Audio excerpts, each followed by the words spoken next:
Honda பார்த்தீங்க அப்படின்னா, entry level செக்மெண்ட்ல புது அப்டேட் வந்து குடுத்துருக்காங்க. எல்லாருக்குமே தெரிஞ்ச ஒரு பைக்கு ஷைனு. ஷைன பொறுத்தவரைக்கும் வந்து 125 இருக்கு, 160 இருக்கு, 100 இருக்கு. பிரைஸ் கம்மியா வேணுங்கிறவங்க 100க்கு வந்து போவாங்க.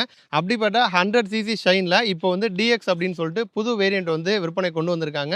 இந்த வேரியன்ட்ல என்னென்ன மாத்திருக்காங்க அப்படின்னா, மெக்கானிக்கலா எதுவும் மாறல. பட் காஸ்மெட்டிக்கா நெறைய விஷயங்கள் மாத்திருக்காங்க. முதல் விஷயம் டேங்க நல்லா வைடரா வந்து குடுத்துருக்காங்க. ஒரு பெரிய பைக் ஓட்டுற ஃபீல் நமக்கு வந்து வரும். அதேமாரி கன்சோல் வந்து டிஜிட்டல் மீட்டர் தான். பட் அத வந்து புதுசா வந்து குடுத்துருக்காங்க. நியூ செட்ல வந்து குடுத்துருக்காங்க. அதேமாரி ஃபியூவல் எஃபிஷியன்சி இண்டிகேட்டர் அப்படின்னு சொல்லிட்டு ஒரு புது விஷயம் குடுத்துருக்காங்க.